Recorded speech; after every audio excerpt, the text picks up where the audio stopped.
You know what? I'm tired of these util. I'm not a tool. I want to carry this time round. We got some power picks and a Valentina in the house. Very excited to see how RSG is going to utilize this. I'm surprised, right? Because the information that we got when we were doing briefings about RSG SG is that Ray doesn't use assassins. He's more the tank fighter type, but he actually brought the Ling this time. And that question, that brings me to my question. My question was, is it the wisest decision to be picking up the Ling, realizing that the Kufra was already picked up by RRQ Hoshi? That's a bold pick. So I guess what they're saying, we don't care. You have a Kufra. Nah, let me let me just put it up there and just raise the posterior, man. Exactly. That's what you're expecting to do. Raise the posterior, call me daddy. Let's jump right into this game. One of these teams are going to be making up into the upper bracket. The others will be dropped down to the lower. It's RRQ Hoshi up against RSG Singapore.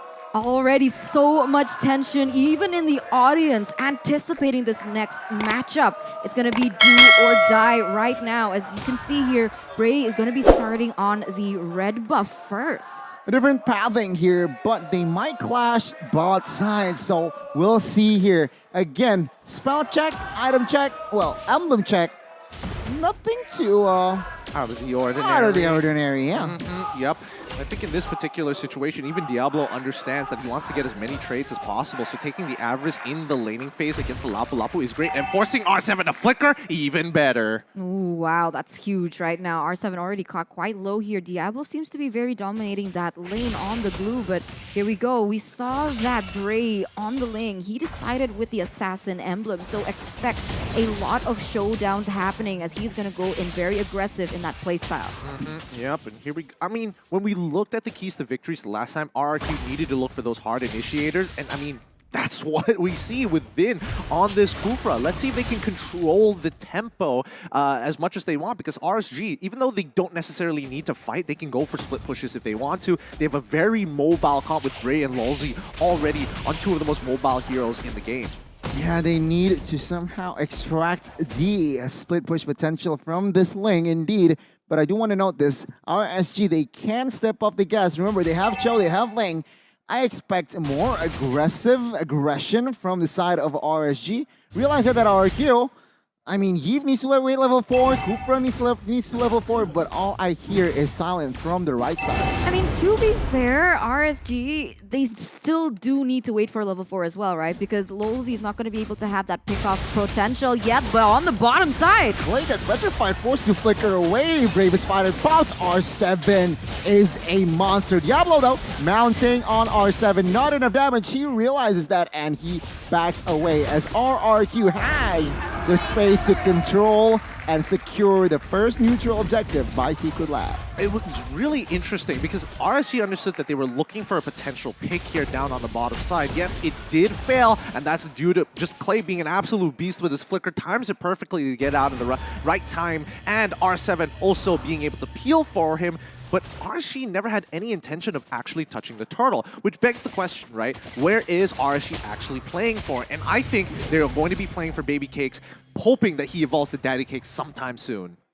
Daddy Cakes. Daddy Cakes. I'm still not over that. Baby Cakes to Daddy Cakes, but here you go. Vin already charging for Lolzy. Still going to be able to get out for now, but you can see that both teams, they're trying to vie for that mid lane pressure. And honestly, Valentina is very good at clearing those waves, but the rotation seems to be lacking as compared to RRQ, who are already in this top side. They want to punish, but notice that RSG on the bottom side making the same moves. Oh, Lolzy gets caught here. Tyrant's Rage and Revenge connecting, but not enough damage. Lolzy taking that, even he holds the flicker, but both sides, 2v1 now. Real Inflation pops Bravest Fighter. R7 flickers away, and no casualties for the first 3 minutes. This is how RSG SG strives, right? They are reading the map really well. RRQ is trying to make some moves on their side, but the defense coming out from the Singaporeans, impeccable. Oh, Lolzy trying to find the right Jekundo. Oh, flickers to the wrong side. Bray, times the blade. Real Inflation in the backside, too far off. And now we can see here one man, and that is Diablo. Gets taken down in the hands of Carry. I agree with you. Like everything that's been happening right now up until this point, it's so low kill. Everyone is just trying to play that macro game, and it seems like both of them are trying to read out one another. It seems apparent that in this 4th minute, RRQ leading with 1 kill, but for the most part, it doesn't really matter, as now RSG SG, they're already looking and vying to get to that next neutral objective, which is this turtle, and this is when the clash comes to fruition. And you can tell that RSG actually want to contest for this. They're posturing themselves ready to collapse on RRQ, looking for their rotations and cutting them halfway through. 5 men already in that vicinity. Lozy opening. Oh, flicker! Jakundo connecting onto his clay. And we can see here the damage trying to find in. Baby Case flickers as a defense as well. Real Revelation been the one to fall first. But in the backside, it is actually going to be Lozy. Finds also gets taken down as Bray is in a bad situation. A 2 main damage dealer as Skylar finds the triple. That's not good. That's not good. You don't want to be putting gold onto Skylar, who is on the hero like carry, who can snowball into that later stage of the game.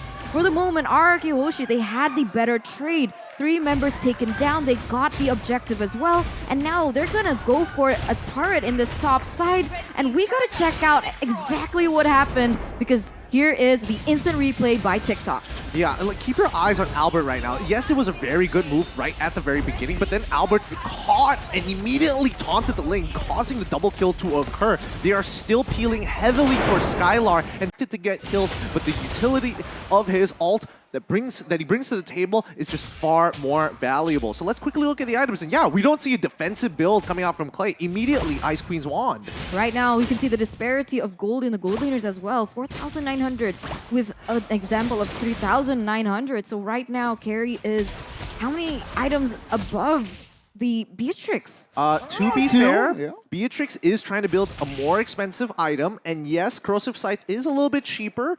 Not to mention that he already has the Swift Boots. There we go, Bladed Despair.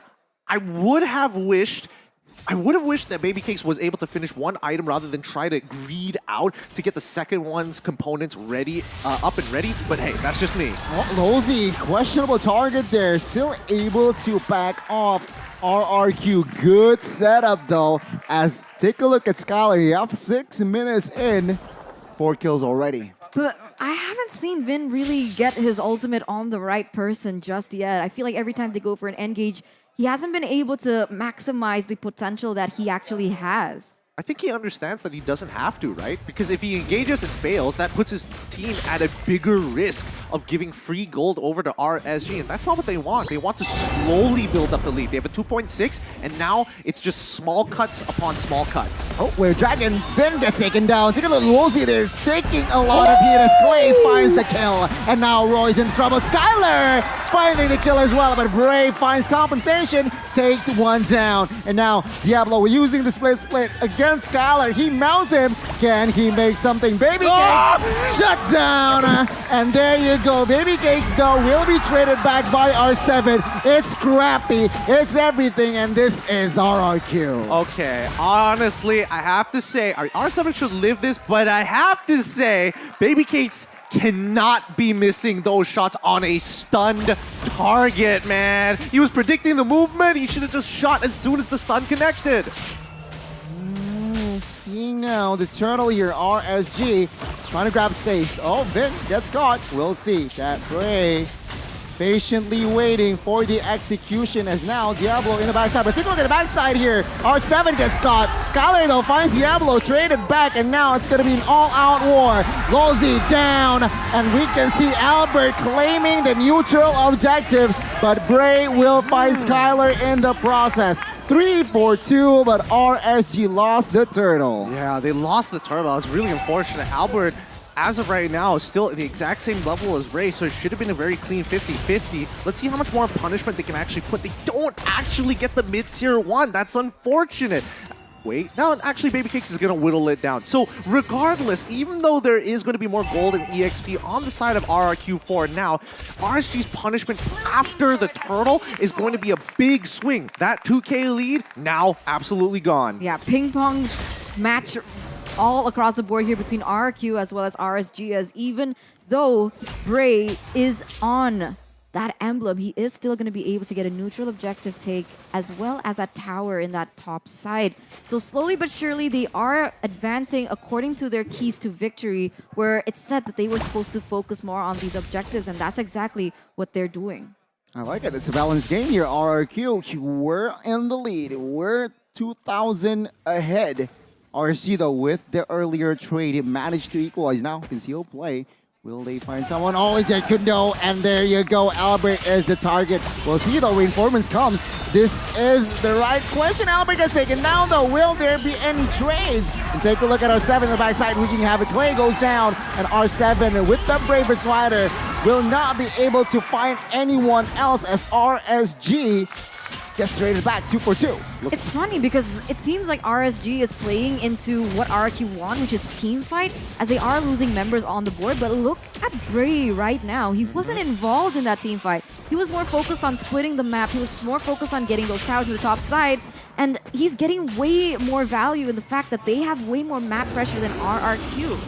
Yeah, and that's the thing. RSG is just, I mean, just the region of Singapore is really efficient at maximizing gold and opportunities. They do not miss a beat. But RRQ, it doesn't mean they're completely out of this. Look at the lead that R7 has over Diablo. A 2-level lead. He is the difference maker in jumping into that back line and threatening baby cakes. Now we'll see though, Vin catching one. Lozi gets taken down. Wheel manipulation, 2 of them pops out. I'll take a look. That huge baby cakes down. Lord, who gets it is Albert. RRQ may step on towards the gas, but they stay disciplined. And RSG falls with 2 down, and as well as they didn't manage to get the Lord. RRQ played that team fight so well. Did you see R7 there going straight into the back line, taking down baby cakes, and he's not having a great time. Look at his KDA, 3-4-1 right now, Gideon. Look, this is the break even for RRQ, and now we see the accumulated lead from R7 making all the difference here.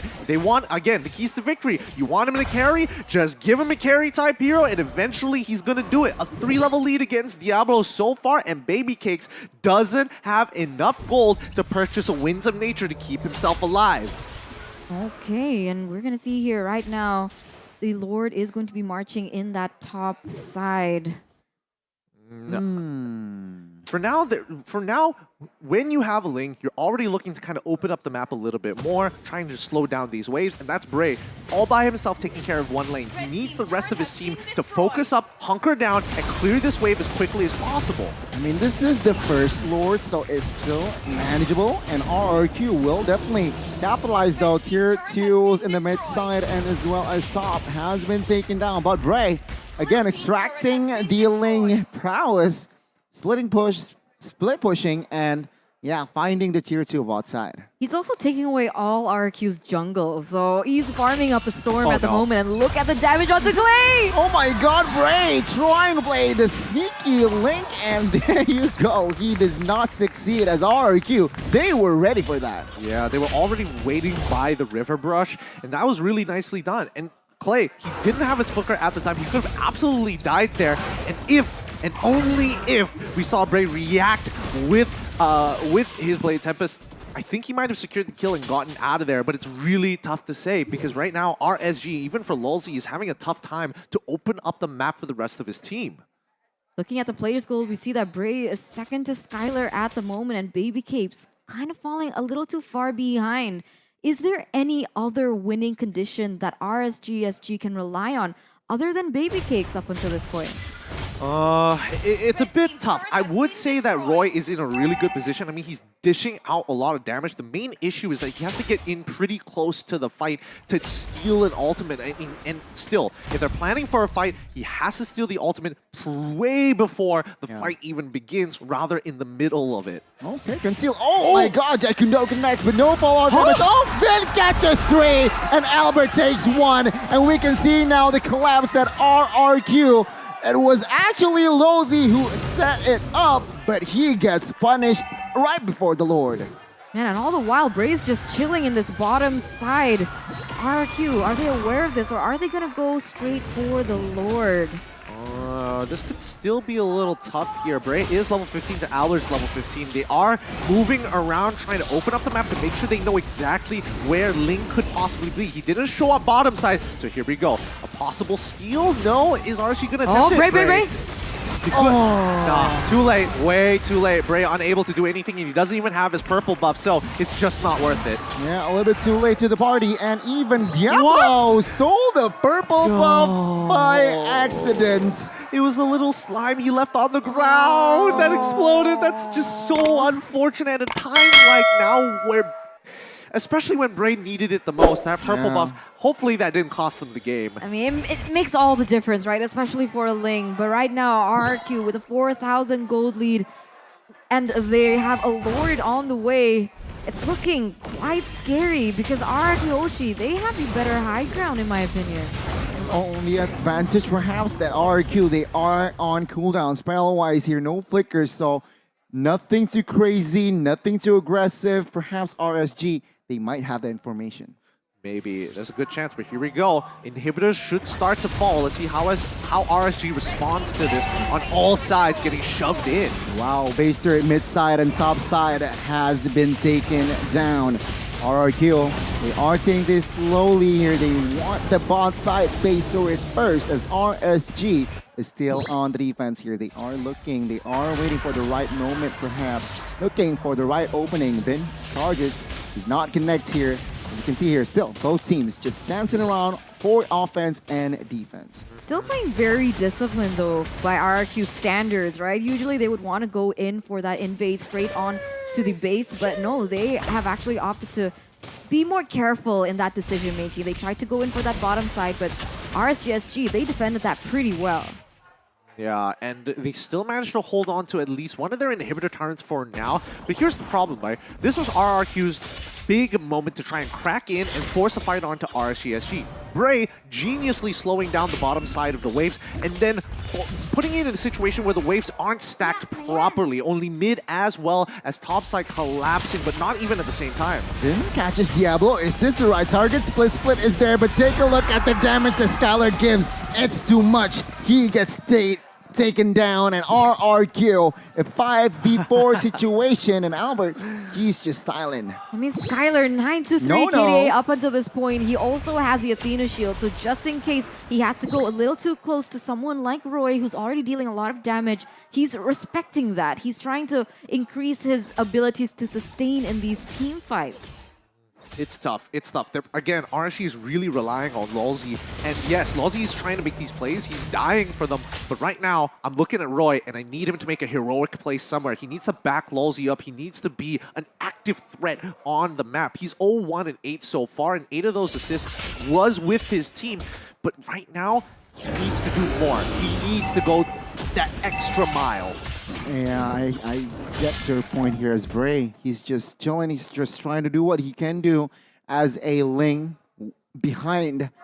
And yeah, I can see here the Lord is already contested. Yeah. It doesn't feel like Bray is chilling. He's doing so much for his team with splitting those waves. But once again, the contest for the Lord. Have to fight.